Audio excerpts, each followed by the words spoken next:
할렐루야. 네. 이제 봄이 되어서 날씨가 너무 좋아지고 있습니다. 행복하십니까? 할렐루야. 아멘. 우리 안에 있는 예수님으로 인하여 기쁨과 감사가 충만할 줄 믿습니다. 오늘 우리에게 주신 하나님의 말씀은 히브리서 12장 말씀입니다. 저번에 제가 바들바들 떨면서 설교를 했던 말씀이 히브리서 11장 말씀이었는데, 그때는 믿음의 선진들이 영원하신 하나님의 나라를 바라보며 정말 보이지도 않는 예수님을 마치 보는 것처럼 믿고 이 경주를 끝까지 해 나갔으나, 우리가 아는 것처럼 예수님을 알지 못한 채 그들이 다 죽었죠. 하지만 그들이 잠자는 곳에 있다가 결국은 예수님이 다시 오실 때 다시 일어나며 우리는 하나님의 나라를 소망하는 모든 소망을 가진 자들이라는 그런 소망의 말씀을 나누었습니다. 그래서 우리도 그래, 하나님 나라를 바라보며 열심히 달려가야지 라고 생각을 하면서 12장으로 넘어갔는데, 이 말씀이 이렇게 열심히 믿음으로 살아가야지 하는 말씀으로 들리는 게 아니라 갑자기 징계의 말씀들이 막 나오고, 이상하다, 왜 자꾸 우리가 뭔가 혼날 것 같은 그런 말씀이 나오지? 약간 그런 의문을 갖게 됩니다. 성경의 이 모든 말씀들은 사실 이방인들에게 주는 말씀이 아니에요. 이 말씀이 유대인과 히브리인, 히브리가 히브리잖아요. 그 유대인들, 믿음을 가진, 예수님을 믿는 믿음을 가진, 교회에 있는, 또 신앙이 있는, 예수를 믿고 소망을 가진 그들에게 이 성경 말씀을 통해서 하나님 나라의 법도와 하나님 나라의 그런 어떤 예수님에 대한 말씀들을 자세하게 편지로 쓴 내용이에요. 구약 성경은 하나님을 경외하는 유대인들이 어떻게 하나님의 방법으로 의와 공도를 행하며 살아가야 될지를 적어놨습니다. 그래서 그들이 가장 중요하게 생각하는 게 뭐냐면 율법과 규례, 사람들이 만든 그 법률. 내가 정말 하나님의 말씀을 열심히 잘 지켜서 의와 공도를 행해서 하나님의 의를 이루어서 이 택하신 민족의 그런 정말 하나님의 그 약속하신 나라에 들어가야지. 그러면 어떻게 살아야 되나요? 율법을 잘 지켜. 이게 유대인이에요. 유대교는 어떻게 하면은 율법을 잘 지킬 것인가에 대해서 열심히 가르쳐 줍니다.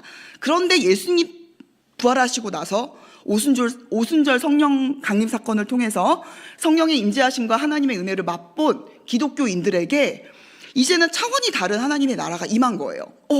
내가 열심히 의와 공도를 행하려고 율법을 지키려고 했는데 나는 맨날 실패만 했는데, 내가 열심히 새벽 기도하고 10회 1조하고 하나님의 법대로 살려고 했는데 내 마음에 있는 불의한 마음과 음욕과 정욕과 이거 어떻게 할 수가 없었는데, 성령이 딱 우리 가운데 임하고 나서부터는 완전히 인생이 바뀐 거예요.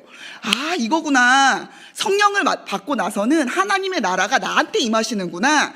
내게 하나님이 오시는 거구나. 예수님이 내 안에 계시는 거구나. 하나님이 내 속에서 역사하시는 거구나를 알고 나서는 이 제자들이 이제는 거칠 것이 없습니다. 그래서 교회들이 어마어마하게 확장이 되면서 그들이 모인 예배가 뜨거운 불길로 하나님을 찬양하게 되고 예배하게 되고, 누가 이렇게 율법을 지키라 하지 않아도 내 죄를 다 벗어버리고 말씀을 지키려고 하고 이웃을 사랑하려고 하고 내 가진 것을 나누려고 하고, 심지어는 내 가진 모든 것을 팔아서 교회를 세우고 이웃을 돕는 일에 헌신하는 모습을 보였다는 거예요.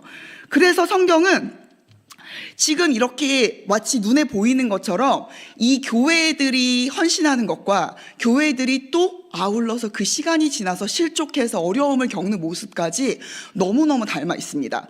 2000년을 지나서 우리나라도 마찬가지로 정말 그 평양 대부흥 시절에서는 정말 그 자기 죄를 회개하고 하나님 나라를 위해서 울며 불며 자기의 모든 전 재산을 헌신하면서 교회를 세우고 나라와 민족을 위해서 정말 주야로 기도했었던 그 선진들의 그 믿음의 본을 받아서, 그래, 이제 다음 세대들은 하나님 나라 확장해 가는 거야, 믿음의 세대가 일어나겠지 했는데 어떻게 됐어요? 이단이 막 생겨나고 거짓 교사들이 일어나고 교회 안에서 거짓 선지자들이 비슷한 복음을 전하면서 율법을 전하며 또 예수님이라고 하면서 수많은 사람들이 자기가 재림 예수라고 하는 그런 어떤 이 성경 모습이 지금 상황을 꼭 빼다 박은 것처럼 2000년 전의 모습이 지금에도 반복적으로 일어나고 있습니다.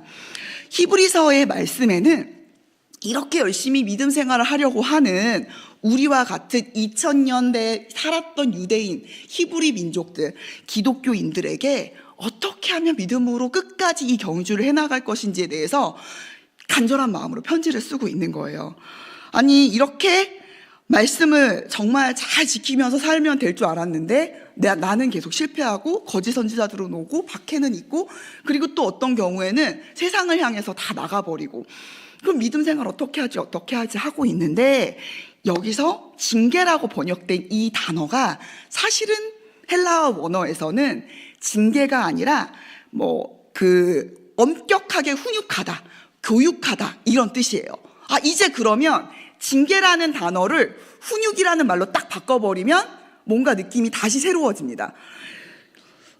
파이디오라는 단어를 썼는데요. 이 단어가 똑같이 쓰인 말이 어디에서 쓰였냐면 사도행전 7장에 모세가 애굽 사람의 모든 지혜를 배워. 모세가 애굽의 지혜를 어떻게 배웠나요? 왕의 그 왕실의 엄격한 규율에 따라서 이 세상 지식을 배울 때에도 영국 왕실에서 그 왕자 공주들 교육받는 거 있잖아요. 가만히 서 있어야 되고, 왕비 앞으로 걷지도 못하고, 막 단정해야 되고, 치마도 어떻게 입어야 되고, 앉을 땐 어떻게, 그 다음에 기침도 막, 이 모든 그 왕실의 규율을 엄격하게 배운 그 배우다는 뜻이 이 같은 단어를 썼다는 거예요. 또 한 가지는 바울이 가말리아의 문화에서 우리 조상들의 율법에 엄한 교훈을 받았고, 똑같은 단어를 여기 히브리서에서는 징계라고 표현을 했는데 사도행전에서는 지금 배우다, 교훈을 받았다라는 말로 번역을 한 거예요. 그렇다면 이 단어가 가진 뜻이 이제는 뭔가 엄격하게 배우고 있구나, 그 느낌을 받을 수가 있습니다.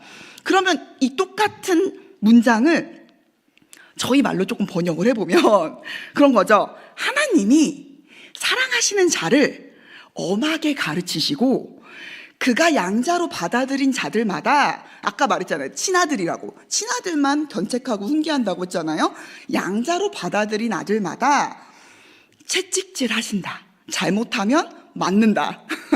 그죠? 여기 채찍질은 그대로 채찍질이에요. 예수님이 채찍에 맞았다라는 단어와 똑같은 단어를 썼습니다. 그 정말로 회초리를 맞는, 채찍을 맞는 장면 그대로예요. 우리가 이 인생을 살면서 뭔가 엄한 교육을 받으면서 잘못했을 때는 뭔가 호되게 야단 맞는 듯한 그런 느낌을 하나님 앞에서 받고 있는 거예요. 하나님의 자녀로 살아가는 것이 구원받고 내 마음대로 살면서 하나님 나라를 누리기만 하면 너무나 좋겠지만, 하나님이 우리를 부르실 때는 구원의 우리 구속사 배우잖아요. 하나님의 구원의 계획, 이 구속의 그 큰 계획 속에서 예수님 이전에 아브라함을 선택했고, 그 다음에 3000년 지나가지고서 예수님이 오셨고, 2000년 지나서 우리가 살고 있잖아요.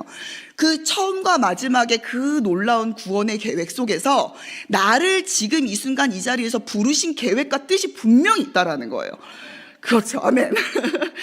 그런데 그 하나님은 그 완벽한 계획 속에서 우리 한 사람 한 사람을, 저뿐만이 아니라 여기 계신 한 분 한 분을 모두 완벽한 계획 속에서 쓰시고자 하시는 계획 속에서 부르셨다는 거죠.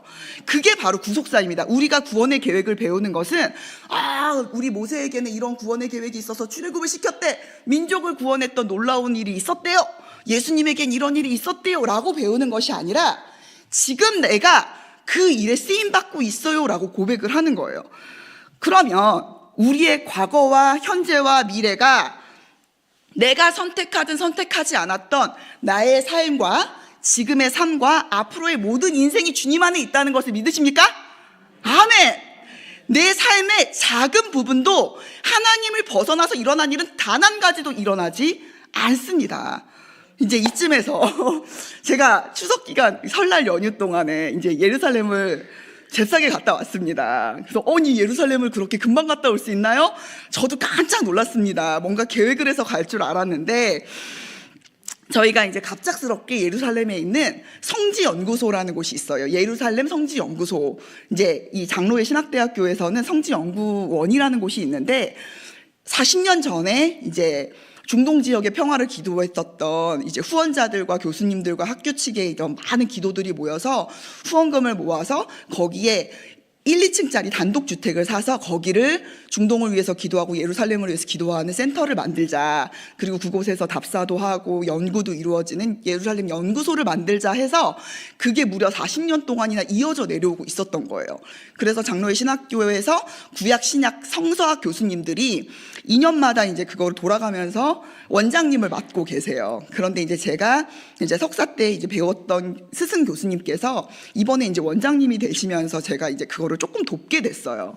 근데 어쩌다 보니까 도우면서 보니까 옆에 분들이 다 사라지신 거예요. 한 분 한 분 그만두시고.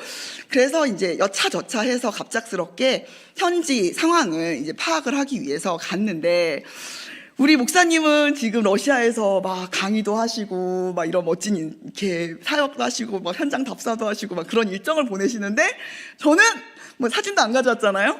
6일 동안 뭘 했을까요? 예루살렘 성지원고에 딱 갔더니 마치 뭔가 폐허가 된 동산을 걷어내듯이 가자마자 부엌을 치우고 설거지를 하고 바닥을 닦고, 또 다음날 부엌을 치우고 설거지를 하고 바닥을 닦고 커튼을 다 빨고, 정말 커튼을 막 발로 막 밟으면서 빱니다.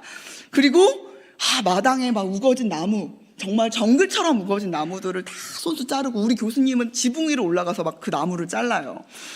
저는 이제 막 손으로 막 손이 막 물집이 잡히도록 막 그거 같이 잔가지를 다 잘라가지고서는 막 버리고, 마지막 날에는 활용 점정으로 벽에 다 떨어진 페인트를 다 걷어내고, 거기 있는 총무님과 우리 교수님과 또 이제 같이 한 분들과 함께 세 분이 같이 갔었는데, 그 사람들과 함께 페인트칠까지 다 해서 정말 5박 6일 동안 알차게, 물론 이제 그 속에서 만나는 변호사도 만나고 이제 그런 일들도 있었지만 순수 노동으로 합치면 정말 6일 동안 있을 수도 없는 그런 삶의 체험 현장을 찍고 왔습니다.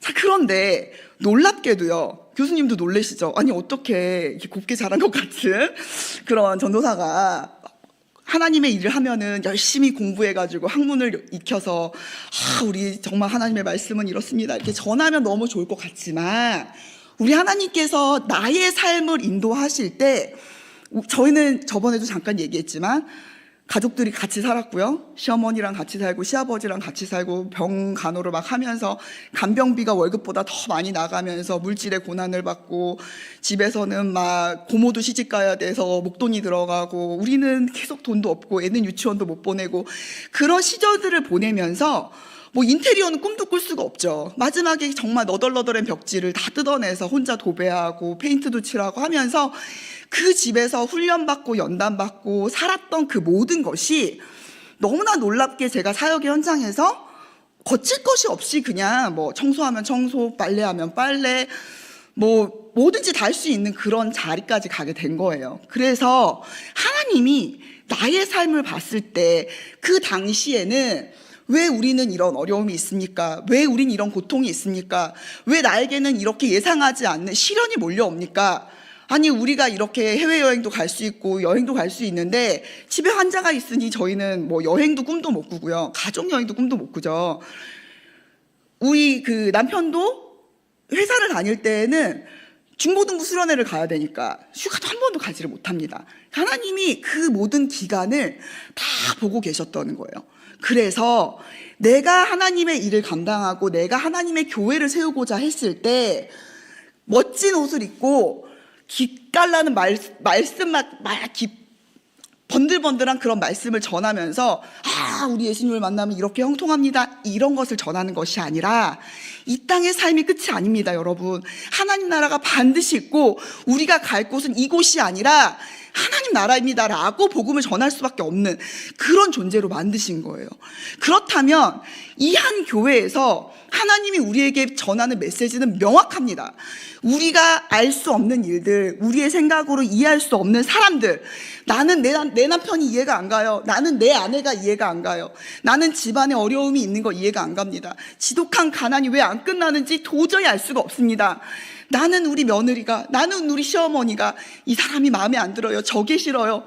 그 모든 환경이 하나도 예외 없이 하나님이 우리에게 허락하신 친자식이기 때문에 허락하신 하나님의 놀라운 계획이며 축복이며 연단의 도구가 된다는 거예요. 그렇다면 그 일이 내게 왔을 때 나에게 가장 큰 유익은 말씀에서처럼, 말씀에 뭐라고 되어 있는지 마지막에 보면 의와 평강의 열매를 맺는다라고 하셨어요. 아니, 고난받고 연단받는데 어떻게 우리에게 의와 고난이, 의와 평강의 열매가 맺나요? 내가 모든 것이 다 준비되어 있을 때에는 내가 잘났어요, 내가 잘했어요, 내가 노력했어요 라고 했을 텐데, 연단받고 났더니 주님께서 하셨어요, 주님이 나를 만드셨어요, 주님이 나를 이 길을 가게 하셨어요 라고 고백하게 만드신다는 거예요.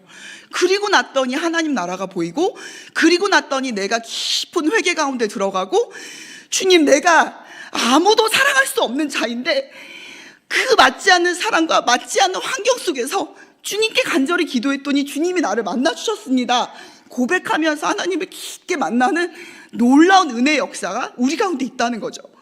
우리가 주님을 만나지 못한다면 하나님 나라가 절대 보일 수가 없습니다. 우리가 고난 가운데서 악으로 버티기만 한다면 하나님의 계획을 절대로 알 수가 없습니다. 그런데 놀랍게도 이 십자가 앞에만 나오면 예수님이 저를 만나주세요. 우리 주님이 내가 사랑하는 자녀를 위해서 내가 십자가를 졌다, 내가 너를 위해서 내 모든 것을 내어주었고 너의 삶을 끝까지 포기하지 않겠다라고 말씀하시는 그 예수님의 음성이 우리 가운데 들린다는 거죠. 우리가 잘나서 교회를 세우는 것도 아니고 내가 능력이 있어서 하나님 나라의 보탬이 되는 게 아닙니다. 하나님 나라는 이미 완전하시며 완전한 통치자 예수님이 마지막에 완벽하게 오실 것입니다. 다만 그분의 완전하심과 그분의 놀라우심과 그분의 능력을 우리가 알기를 원하셔요. 주님이 우리가 이 세상을 살아가는 날 동안 이 고난을 통해서, 이 어려움을 통해서 우리가 주님을 더 깊게 알기를 주님이 원하십니다. 이 길을 따라가면, 요 말씀을 제가 그래도 신약을 전공을 했기 때문에 헬라의 원어를 보면은 여기 2절에 믿음의 주여 온전케 하시는 예수를 바라보자 라는 말씀이 나와 있어요. 근데 그게 2절로 끝나는 것이 아니라 2절이 1절과 연결이 되어 있어요. 그러니까 마침표가 1절에서 시작돼서 컴마로 끝나고 믿음의 주여 온전케 하신 예수를 바라보자 하고 마침표가 딱 찍혀요. 그거는 뭐냐면 바라보자라는 뜻이, 우리는 이제 분사 아시죠? 분사. 뭐 길을 걸으며, 뭐 쳐다보며, 이렇게 뭔가 이 같이 진행이 되는 상황을 분사라고 하는데, 요 문장을 딱 보면 1절과 2절이 연결이 딱 되면서 우리가 믿음의 주여 온전케 하시는 예수를 바라보면서 이 경주를 끝까지 경주해 나갑시다 라고 되어 있어요. 자, 여기에 이제 보다라는 그 뜻은 완전히 다른 것에 눈을 떼고 한 대상에게만 집중하는 것을 의미합니다. 그러니까 예수님께, 이건 영어로는 fix on이거든요. 고정하다. 하나님의 말씀을 지속적인 현재 분사, 그대로 그냥 지속적으로 예수님만 바라보고 있는 거예요. 계속 바라보고 있는 상태예요. 그런데 그냥 바라보는 것이 아니라 1절에 뭐를 벗어버리라고 하냐면 무거운 것과 얽매기 쉬운 죄를 벗어버리고, 그죠? 아멘, 할렐루야. 벗어버리고 믿음의 주여 온전케 하시는, 근데 믿음의 주여 온전케 하시는 이 예수를 바라보자, 이것도요 우리가 한글로 보면 너무 어려운데, 여기 믿음의 주여 온전케 하시는 이 요게 이렇게 잘려 있지 않냐면 믿음의 시작이며 완성이신 예수님을 바라보자. 너무 확실하지 않나요? 예수님의 믿음이 내가 예수님을 영접하는 그 순간 시작이 되잖아요. 그런데 그 영접하는 것이 시작이 아니라 그 영접하는 자녀를 부르기 전, 내가 태어나기 전부터 하나님이 나를 사랑하셔서 내게 믿음을 주시고 나에게 세상의 그 모든 복락보다 하늘의 소망을 주시려는 하나님의 계획이 다 포함이 되어 있는 거예요. 믿음의 시작과 믿음의 완성이신, 우리 마지막 그날까지 우리를 완성케 하시는 예수님, 시작이자 완성이신 그 예수님을 바라보면서 이 믿음의 경주를, run the race, 경주를 계속해 나갑시다. 딱 이런 의미인 거예요. 히브리서 말씀 너무 멋지지 않나요? 저는 혼자서 막 너무 좋아가지고, 맞습니다. 예수님이 우리의 믿음의 시작이며 믿음의 완성입니다. 그래서 우리가 조금 못해도, 우리가 조금 넘어져도, 우리가 조금 부족해도 아무런 문제가 되지 않아요. 왜냐하면 우리는 주님의 친자녀이기 때문입니다. 우리는 물론 양자로 들여왔긴 했지만 주님은 우리를 정말로 친자녀 삼아주시려고 작정하셨어요. 우리만 밥 먹을 때 저 이거 반찬 먹어도 되나요? 저 이렇게 해도 되나요? 저렇게 해도 되나요? 눈치만 보고 있는 거죠. 율법을 더 잘 지켜야 되나? 우리가 이렇게 하나님 나라를 위해서 더 뭔가를 더 해야 되나? 하지만 그런 노력과 전혀 별개로 하나님의 사랑과 계획은 완벽하게 우리를 인도하고 계십니다. 그렇다면 우리는 마음으로 주님의 어떠하심과 주님의 살아계심과 주님이 우리의 삶 속에서 계속 역사하시는 것을 보고 느끼고 정말 하나님을 누리는 그런 삶을 꼭 사셨으면 좋겠습니다.